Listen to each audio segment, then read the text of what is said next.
Welcome to this video tutorial about evaluation based in cost and meta models with AI Studio. We are going to start by importing into the environments one of the datasets which was provided with this course. It's in the classification folder.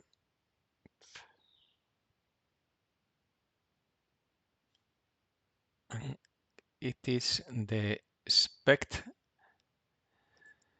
dataset. We're going to import it in the CSV format. This is the single proton emission computer tomography dataset. It's a dataset of images about the heart, and it has features extracted from the images and a diagnosis which indicates whether a certain condition was present or not in the dataset. The last column is the diagnosis, the disease. It's not really an integer, it's a binomial, it's 1 or 0. 1 it has the condition, 0 if it doesn't. And we're going to change the role to indicate that this is in reality the label. I'm going to store it into my local repository.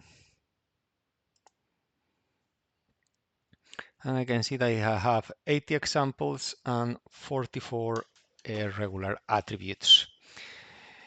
This is a very large number of attributes for the number of instances. So typically I will look into feature selection techniques or PCA. Most attributes are metrics, so PCA could be a good idea. However, I'm going to be using decision trees for this tutorial, so I'm fine with working with so many attributes for the number of instances. I can check that I have 40 patients with the condition and 40 patients without the conditions. I'm going to drag the dataset here and I'm going to train a decision tree over it.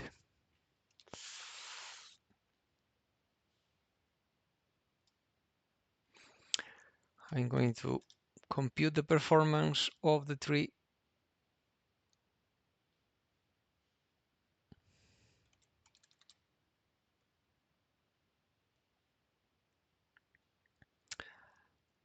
And I'm going to do it in the way it should never be done. I'll fix this later in the tutorial, but I'm going to compute the performance over the same data that I used for training.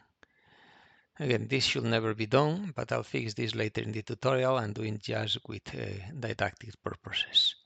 If I run the process, I got an accuracy of 92%.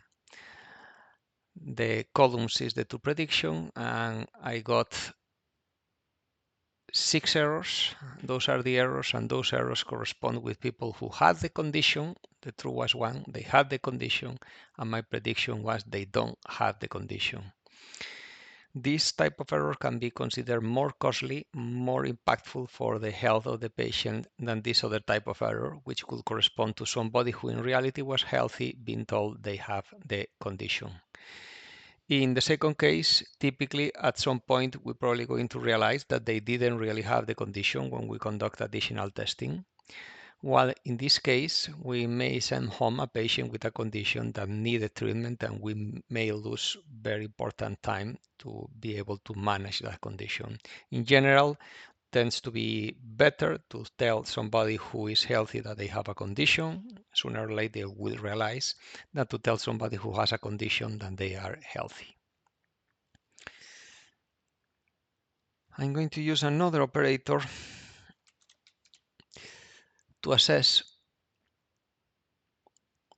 the performance of the model. And this operator is going to assess the performance based on the cost of the errors. In order to work, I need to configure the cost matrix. And the cost matrix I'm going to indicate is going to tell that when I tell a patient who is ill that she or he is healthy, that cost is 10 times larger than telling a healthy patient that has the condition. That's the meaning of this cost matrix. In the real world, we may try to estimate the amount of money that will cost for the health system or the impact in the health of the patient of that error. But right now, the error of telling a single patient that is ill, that is healthy, will have the same weight as the error of tell healthy patients that they have the condition. This error is 10 times larger. If I run the process, I got this misclassification cost, 0.75. I'm going to copy the whole setup.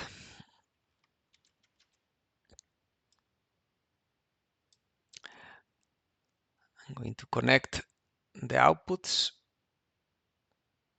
of the new operators, and I'm going to replace this decision tree by a predictive model which is called meta cost.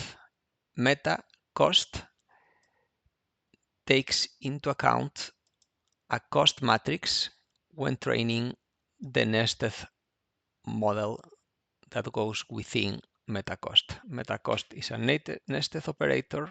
Double click, go inside, and inside MetaCost, I can add any model. I'm going to add the same one as before, the decision tree.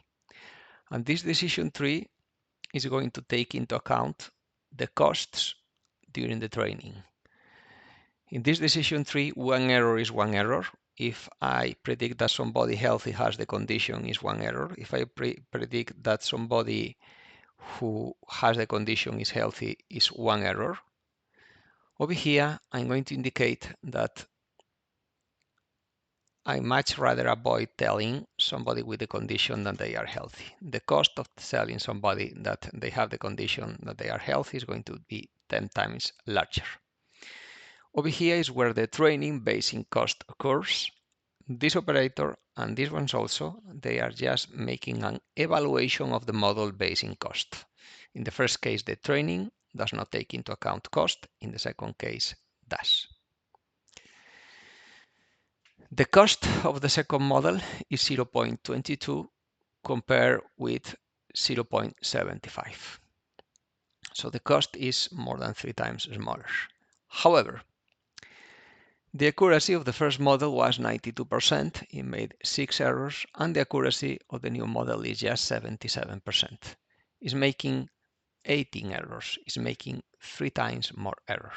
However, the type of errors we are making now is always telling somebody who is healthy that they have the condition.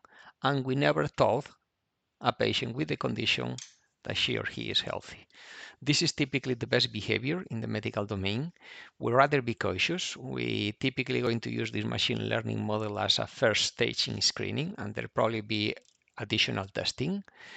We're going to test all the cases where we predicted that they have the condition, and those are those 58 patients. These 22 are left out of the system, and all of them are healthy.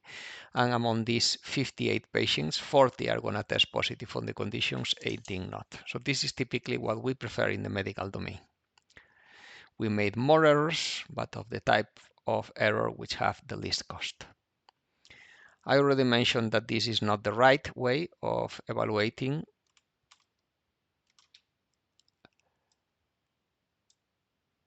the performance, the performance of the model. I should use a cross-fault validation.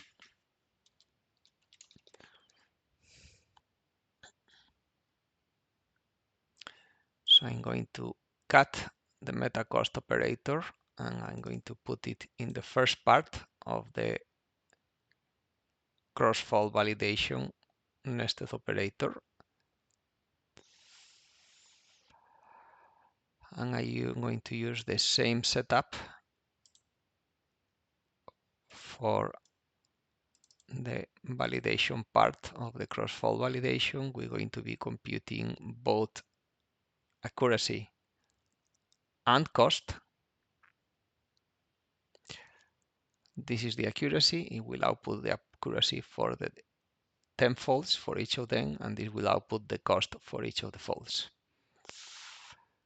I connect the data to the cross-fault validation, and I connect the two outputs, accuracy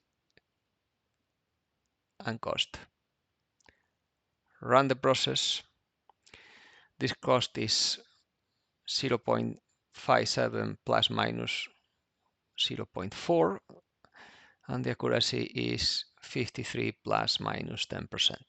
They are quite wide intervals in general because, after all, we don't have a lot of data, just 80 instances, so it makes sense that we are not very confident about the intervals.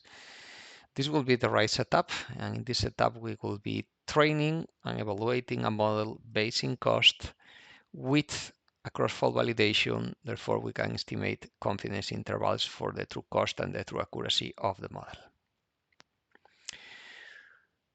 With this, we are done with the first part of the tutorial, and we're going to move to the second one, which is the use of meta models. I'm going to keep this setup. However, I'm going to use a different piece of data. It's a data that, if you had done the previous tutorial, you should already have imported. It's one of the data set that I provided with the course. It's the breast tissue data set.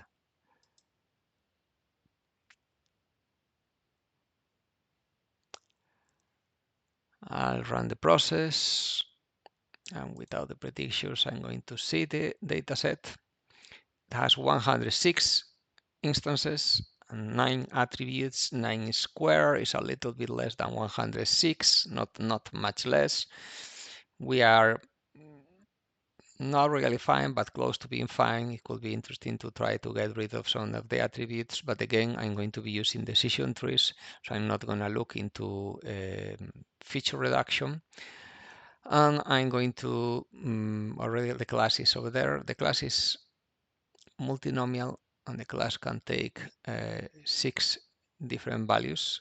You have it over here. These are different samples taken from breast, and some of them, they are different type of tissues, and others are potential cancers. The goal is a classification, and over here we are training the decision tree, applying the model and computing the accuracy. Again, we are doing it wrong. We are computing the accuracy over the same data for training. Just forget about that, and we're going to see the confusion matrix. In the confusion matrix, we have multiple classes, and outside the diagonal we'll have the errors. The overall accuracy is close to 87%.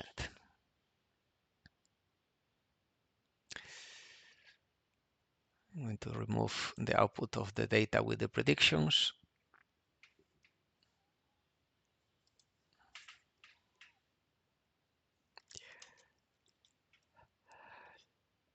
Bugging is an operator that can allow us to train multiple models, the same model with the same parameters, but over different versions of the dataset. In order to do that, we're going to use sampling with replacement.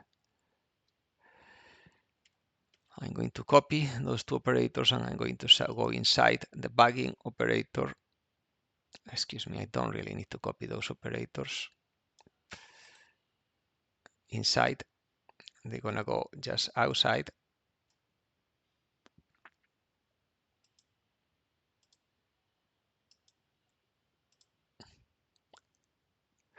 What needs to go inside the bugging operator is the model, of which I want to generate multiple versions by training that model with different versions of the dataset. Those versions are obtained by sampling with replacement the original dataset. So this will be the setup. Bugging by default uses 10 iterations. That means it's going to train 10 decision trees, and the majority vote of those 10 decision trees is going to be the final prediction that is going to be made for each of the instances. If I do this, performance improve to 93%. The single decision tree was at 87%. Now we are 93% by training 10 decision trees. Another strategy was boosting. In boosting, what I'm going to do is to increase the weight of the models of the errors made by the previous models.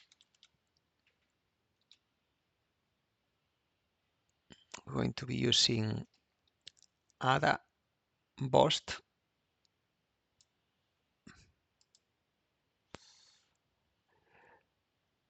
By default, it's going to do it 10 times. It will train a first model. I need to put inside the model, which is going to be again a decision tree. It will train the first model. It will check which errors are made by the first error model, and then it will increase the weight of those instances in such a way that when the next model misclassifies one of the instances, it's going to assign a higher error, more than one. It will train a second model and again check the errors made by both of those models when voting, and train a third model, increasing the weight of the errors made by the previous, and so on. With that process, we bump up accuracy up to 97%, compared with 93, with standard bugging, where each model is trained over a different version of the dataset, but I don't put more emphasis on the previous errors or the single decision tree.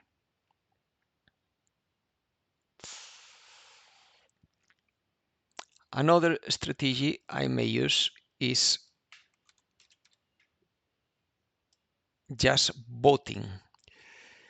The bugging and boosting strategy, they use the same model. In both, I'm going to have different models that they'll be making votes for different predictions, and the majority is going to be chosen. And actually, those models, they can be anything. To start, I'm going to grab the decision tree by itself, the bugging, and the Ada Boost. I'm going to put them, I already had one decision tree inside because I copied. I'm going to use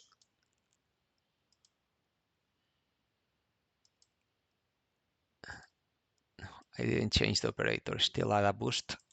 I'm going to change it. Replace operator is in modeling, is a predictive model, and is an ensemble type model, and is called vote.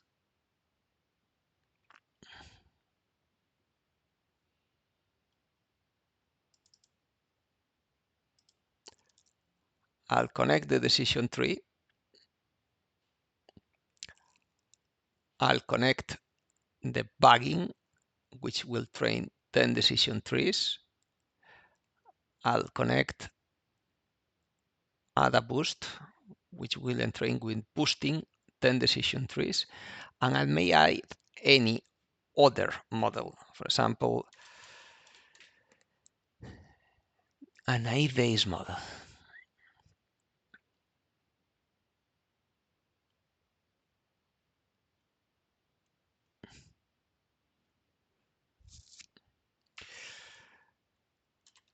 And a deep learning model. I could add any number of models. They'll make a prediction for each of the classes, and the majority vote among those 5 models is going to be the one chosen. For some reason I don't understand, the vote process does not have an EXA output port. It doesn't provide the data as an output, so I'm going to have to drag again the breast tissue dataset and connect it over there in order to be able to run the process. I don't understand why all the operators have that port and both doesn't. It doesn't really matter. The way it's being fixed, and it'll be doing the same as the operators above. If I run this, the vote didn't really improve over the boosting. It got a 93%, the vote scheme, similar to bugging, more than the single decision tree. But in this case, just combining by priority vote the different models didn't improve the previous models. Well, at least didn't improve boosting. There is a strategy to combine them, which is better than the one I just made, which is instead just majority vote of the different models. Some of those models may be better than the others, maybe in general, or maybe at making certain type of predictions. Maybe one model is better at predicting a certain type of tissue. The decision tree is really good at predicting additive tissue, and the neural network is really good at predicting carcinoma. Instead, just using a majority vote, another way of combining multiple models which can be of different types is stacking. Over here is stacking. In stacking, I have a set of base models or level 0 models. They are going to be the same that I use for both. And then I have a meta model. Let the meta model also be a neural network. The neural network is going to take as inputs the prediction of these 5 models, and it will combine those predictions. And it may realize that one of these models is more reliable for certain types of predictions. It will combine the predictions of all the other models. If I run this process, the stacking is actually better than any other approaches before, 98% compared with 97% of boosting, 92% of majority vote. Bagging and AdaBoost, they use the same model and they alter the data set, either using sampling width replacement or increasing the weight of some of the instances, while both and stacking can be used for different type of models or models with different parameters. Maybe you always choose a decision tree, but you change the level of pruning. All these setups are grown, as I already mentioned. This is not the proper way of doing this setup. The proper way is to use cross-fault validation, if possible. If not, at least split the data into a training dataset and a testing dataset. If due to lack of computational resources and training time, I cannot do the cross-fault validation, then at least should do this split.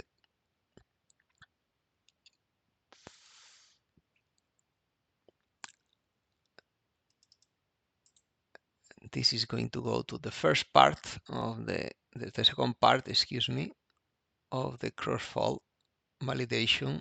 This measures the accuracy.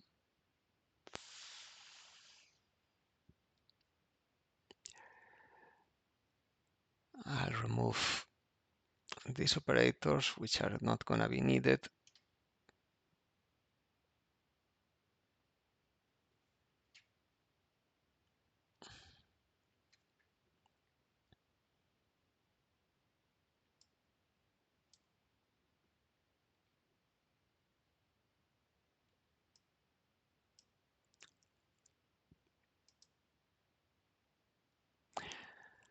And now I'll copy several times that model, because what I'm going to do is put inside this operator each of these models. The first one is going to be the decision tree.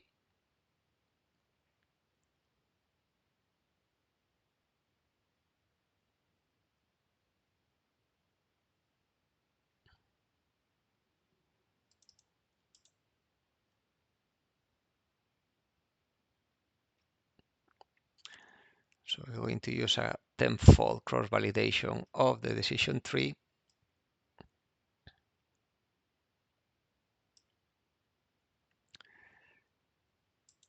Then I'll put the bagging operator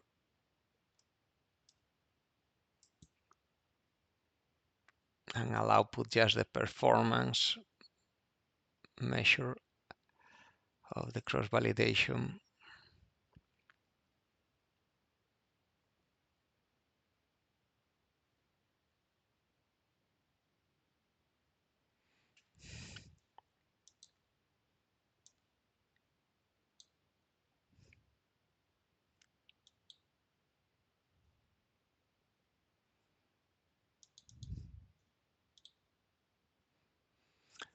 Now I'll put here the other boost algorithm.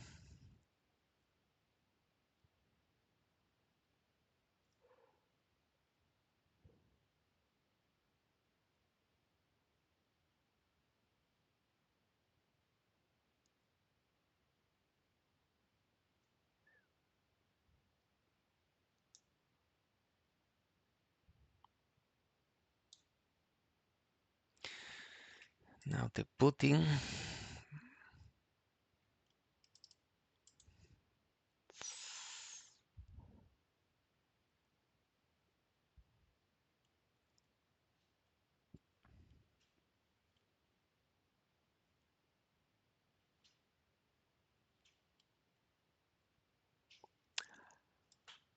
And finally, the stacking algorithm.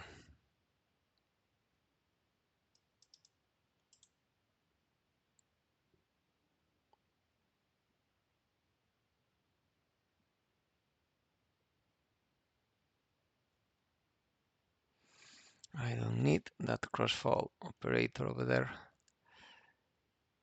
And this setup right now is a little bit confusing because it has many crossfall validation.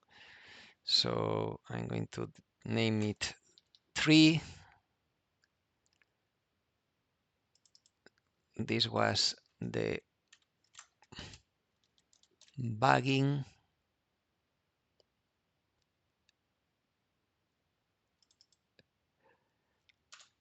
This was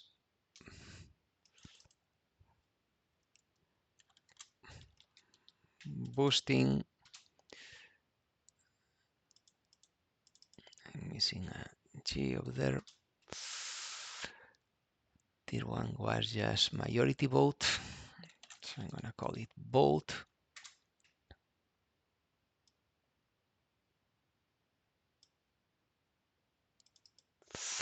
And this one I'm going to call it stacking. And if I run this process, now I got confidence intervals. Okay, I changed the name for nothing because it's not showing the name here.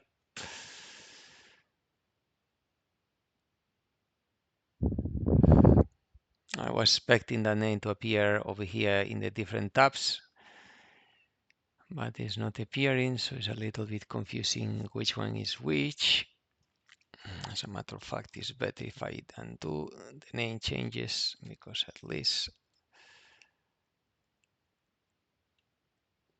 I can see. So for example, the stacking is 3 and in 3 I got close to 70%, and this one is the standard decision tree, which is under 60-70%, with a wider confidence interval, however, for stacking. Are these different results, which are 60-something%? Are they statistically significantly different? Probably not, because the confidence interval is quite wide. I don't have a very large data set and I don't seem to be very confident in my predictions. But if I wanted to actually test whether there is a statistically significant difference in these models, I could do it by using the t-test operator.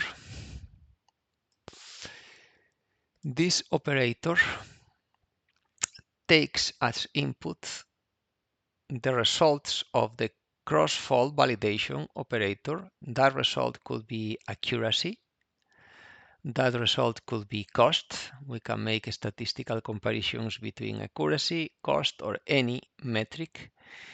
In order to use it, we need to have multiple measurements. I cannot make a statistical comparison of a single measure of accuracy of one model versus a single measure of accuracy of another model. But if I have used a cross-fault validation, in this case I have 10 measures of accuracy for each of the 5 models, I'll apply t-test and I'm going to obtain in the significance port this nice table where it's showing me the p-values of the comparisons of all the models versus all the models. They are sorted, and I put them in the decision tree, bagging, boosting, both, and stacking. So they should go from A to E in that order. And I can see that all my p-values are very, very different, very larger than 0.05. This is the smallest one. So it seems that this model, which seems to be comparing bagging and stacking, is the lowest p-value, but it's not clear at all that I cannot affirm at all that I have statistically significantly different models. Let's add one more model, a quite bad model, okay? So we actually have something which is clearly different from the others. The model is going to be what's called a decision stamp.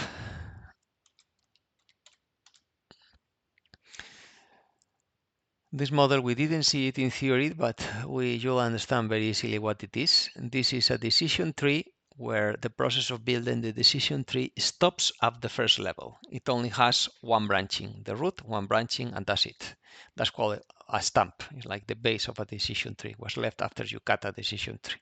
So we create a decision tree only at the first level. So it's very unlikely that that will have a good performance because this is a complex problem with multiple classes and 9 different attributes. So it's quite unlikely that choosing a single one will get a good results. So we're going to train the decision stub also on a tenfold cross-validation. Is the last one, is G, and indeed all the p-values are 0. It's absolutely certain that that model, the last model, is statistically significantly worse than everybody else. However, everybody else, I cannot make statistical affirmations of whether they are better or bad. All these p-values, they are different from 0, and therefore I cannot really be sure if these models are statistically better or worse than each other. If I had a larger data set, I was more likely to have narrower confidence intervals and I may get more significant values. For the final project of the course, I'm expecting the students to conduct a cost-based evaluation and accuracy-based evaluation. At least you may compute the metrics of your models. If you have highly imbalanced classes, the kappa statistics could be especially interesting. But in any case, I'm expecting you to use cross-fault validation, and I'm expecting you to conduct a statistical test to actually see if the results you obtain with different models are statistically significantly different or not. And that's everything for this video tutorial.